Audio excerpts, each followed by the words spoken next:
ಅದು ಕಡು ಚಳಿಗಾಲದ ಸಮಯವಾಗಿತ್ತು. ಆಕಾಶದಿಂದ ಹಿಮಪಾತವು ಪ್ರಾರಂಭವಾಗಲಿತ್ತು. ರೇಣು ಹಕ್ಕಿಯು ಈ ಶೀತ ವಾತಾವರಣದಲ್ಲಿ ಗರ್ಭಿಣಿಯಾಗಿದ್ದಳು ಮತ್ತು ಅವಳ ದೊಡ್ಡ ಚಿಂತೆಯೆಂದರೆ ಅವಳ ದುರ್ಬಲವಾದ ನೆಲೆಯಾಗಿತ್ತು. ಅವಳು ಒಂದು ಮುರಿದು ಹೋದ ಗೂಡಿನಲ್ಲಿ ವಾಸಿಸುತ್ತಿದ್ದಳು. ಅವಳ ಮನಸ್ಸಿನಲ್ಲಿ ಒಂದೇ ಒಂದು ಆಸೆ ಇತ್ತು. ಅಯ್ಯೋ, ನನಗೂ ಒಂದು ಗಟ್ಟಿಯಾದ ಮತ್ತು ಸುರಕ್ಷಿತವಾದ ಮನೆ ಇದ್ದರೆ ಎಷ್ಟೊಳ್ಳೆಯದಿತ್ತು. ಈ ಗೂಡು ಇದು ಹಿಮಪಾತದ ಒಂದು ಸಣ್ಣ ಗಾಳಿಯ ಹೊಡೆತವನ್ನು ಸಹಿಸುವುದಿಲ್ಲ. ನನ್ನ ಮಕ್ಕಳಿಗಾಗಿ ನಾನು ಏನಾದರೂ ಮಾಡಲೇಬೇಕು. ಪ್ರೀತಿಯ ಸ್ನೇಹಿತರೆ, ನಿಮ್ಮ ಪ್ರೀತಿಯ ಕೈಗಳಿಂದ ನಮ್ಮ ಚಾನಲ್ಗೆ ಸಬ್ಸ್ಕ್ರೈಬ್ ಮಾಡಿ. ನಮಗೆ ತುಂಬ ಸಂತೋಷವಾಗುತ್ತದೆ. ಹೌದು, ಲೈಕ್ ಮಾಡಿ, ಶೇರ್ ಮಾಡಿ ಮತ್ತು ಸಬ್ಸ್ಕ್ರೈಬ್ ಮಾಡಿ. ಕೆಲವು ದಿನಗಳು ಹಾಗೆಯೇ ಕಳೆದು ಹೋದವು. ಒಂದು ಬೆಳಿಗ್ಗೆ ಚಳಿಯ ನಡುಕದ ನಡುವೆ ರೇಣು 3 ಮುದ್ದಾದ ಮೊಟ್ಟೆಗಳನ್ನು ಅಂಡೆ ಇಟ್ಟಳು.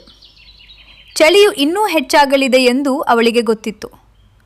ಅವಳು ತನ್ನ ಮೊಟ್ಟೆಗಳನ್ನು ಸಹಲಿಸುತ್ತಾ ಮತ್ತು ಈ ಕಡು ಚಳಿಯಿಂದ ಅವುಗಳನ್ನು ಹೇಗೆ ರಕ್ಷಿಸುವುದು ಎಂದು ಯೋಚಿಸುತ್ತಿದ್ದಳು. ಬೇಗನೆ ಮೊಟ್ಟೆಗಳಿಂದ 3 ಚಿಕ್ಕ ಸುಂದರ ಮಕ್ಕಳು ಹೊರಬಂದರು. 2 ಹೆಣ್ಣು ಮಕ್ಕಳು ಮತ್ತು ಒಬ್ಬ ಗಂಡು ಮಗ. ಅವರ ಸಣ್ಣ ಸಣ್ಣ ರೆಕ್ಕೆಗಳು, ಕೋಮಲವಾದ ಧ್ವನಿಗಳು. ತನ್ನ ಮಕ್ಕಳನ್ನು ನೋಡಿದ ರೇಣುವಿನ ಎಲ್ಲ ಚಿಂತೆಗಳು ಸ್ವಲ್ಪ ಸಮಯದವರೆಗೆ ದೂರವಾದವು.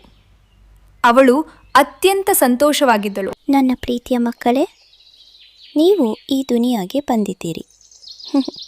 ನಾನು ನಿಮಗೆ ಏನೂ ಆಗಲು ಬಿಡುವುದಿಲ್ಲ. ಅಷ್ಟರಲ್ಲಿಯೇ ಆಕಾಶದಲ್ಲಿ ಕಪ್ಪು ಮೋಡಗಳು ಆವರಿಸಿದವು ಮತ್ತು ವೇಗವಾದ ಸಿಡಿಲು ನುಡಿಯಲು ಶುರುವಾಯಿತು.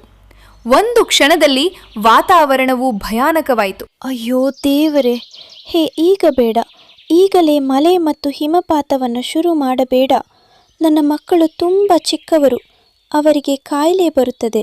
ಅವರು ಸಾಯುತ್ತಾರೆ. ರೇಣುವಿನ ಪ್ರಾರ್ಥನೆಯು ಕೇಳಿಸಲಿಲ್ಲ. ಹಿಮಗಾಳಿಯ ಶಕ್ತಿಯುತ ಹೊಡೆತ ಬಂತು. ರೇಣು, ಅವಳ 3 ನವಜಾತ ಶಿಶುಗಳು ಮತ್ತು ಆ ದುರ್ಬಲ ಗೂಡು ಎಲ್ಲವೂ ಭೂಮಿಯ ಮೇಲೆ ಧಡಾರ್ ಎಂದು ಬಿದ್ದವು. ಅದೇ ಕ್ಷಣದಲ್ಲಿ ಭಾರೀ ಮಳೆ ಮತ್ತು ಹಿಮಪಾತ ಪ್ರಾರಂಭವಾಯಿತು. ಸಣ್ಣ ಮಕ್ಕಳಿಗೆ ಇನ್ನೂ ಹಾರಲು ಸಾಧ್ಯವಿರಲಿಲ್ಲ. ಸಾವು ಎದುರಿಗೆ ನಿಂತಿತ್ತು. ರೇಣು ಧೈರ್ಯ ಕಳೆದುಕೊಳ್ಳಲಿಲ್ಲ.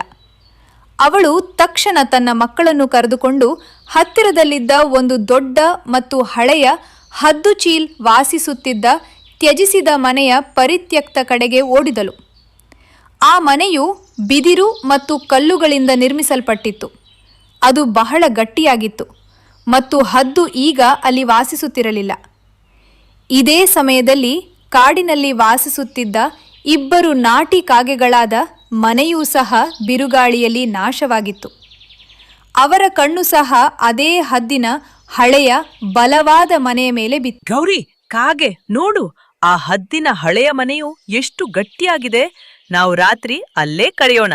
ಹೌದು, ಆದ್ರೆ ನೋಡು, ಅಲ್ಲಿ ಯಾರೋ ಸಣ್ಣ ಜೀವ ಈಗಾಗ್ಲೇ ಇದೆ. ಕಪ್ಪು ಕಾಗೆ ಮತ್ತು ಗೌರಿ ಕಾಗೆ ಮನೆಯೊಳಗೆ ಪ್ರವೇಶಿಸುತ್ತಿದ್ದಂತೆಯೇ ಅವರು ರೇಣು ಮತ್ತು ಅವಳ ಮಕ್ಕಳನ್ನು ಕಂಡರು.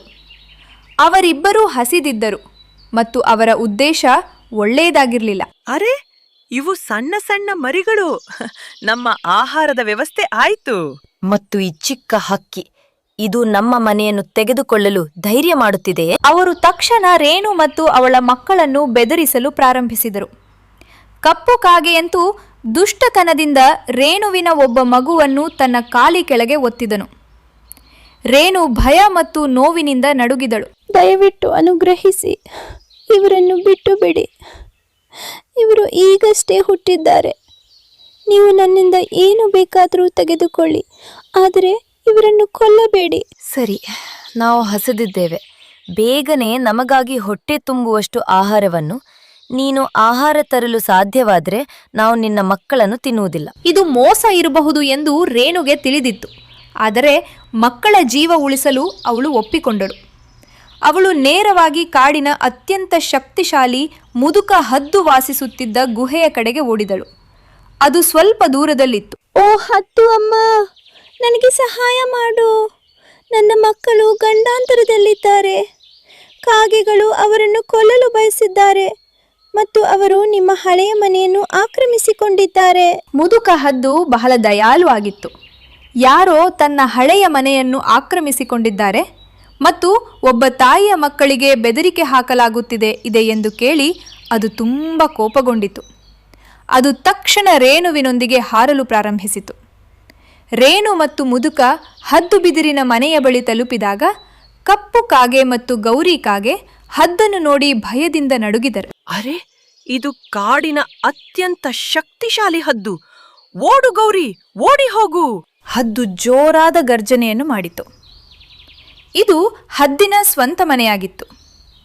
ಅದು ಕಪ್ಪು ಕಾಗೆ ಮತ್ತು ಗೌರಿ ಕಾಗೆಯನ್ನು ತನ್ನ ಗಟ್ಟಿಯಾದ ಕೊಕ್ಕು ಮತ್ತು ಪಂಜಗಳಿಂದ ಬಹಳ ಹೊಡೆದು ಅವರನ್ನು ಆ ಸ್ಥಳದಿಂದ ಸದಾ ಕಾಲಕ್ಕೂ ಓಡಿಸಿತು. ಇನ್ನು ಮುಂದೆ ನೀವು ಇಬ್ಬರೂ ಈ ಮನೆಯ ಹತ್ತಿರಕ್ಕೂ ಬಂದ್ರೆ ನಾನು ನಿಮ್ಮಿಬ್ಬರನ್ನು ಕಾಡಿನಿಂದ ಹೊರಗೋಡಿಸ್ಬಿಡ್ತೇನೆ.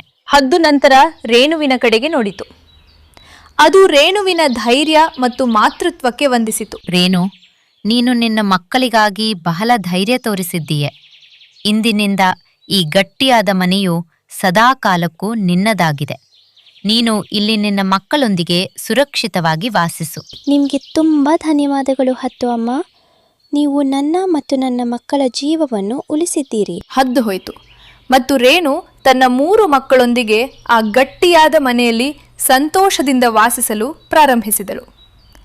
ಹೊರಗೆ ಹಿಮ ಮತ್ತು ಮಳೆಯಲ್ಲಿ ನೆನೆಯುತ್ತಾ ಕಪ್ಪು ಕಾಗೆ ಮತ್ತು ಗೌರಿ ಕಾಗೆ ತಮ್ಮ ದುರಾಸೆ ದುಷ್ಟತನದ ಶಿಕ್ಷೆಯನ್ನು ಅನುಭವಿಸುತ್ತಿದ್ದರು. ರೇಣು ಅಂತಿಮವಾಗಿ ತನ್ನ ಮಕ್ಕಳಿಗಾಗಿ ಒಂದು ಸುರಕ್ಷಿತ ಮತ್ತು ಬೆಚ್ಚಗಿನ ಮನೆಯನ್ನು ಪಡೆದುಕೊಂಡಿದ್ದರು.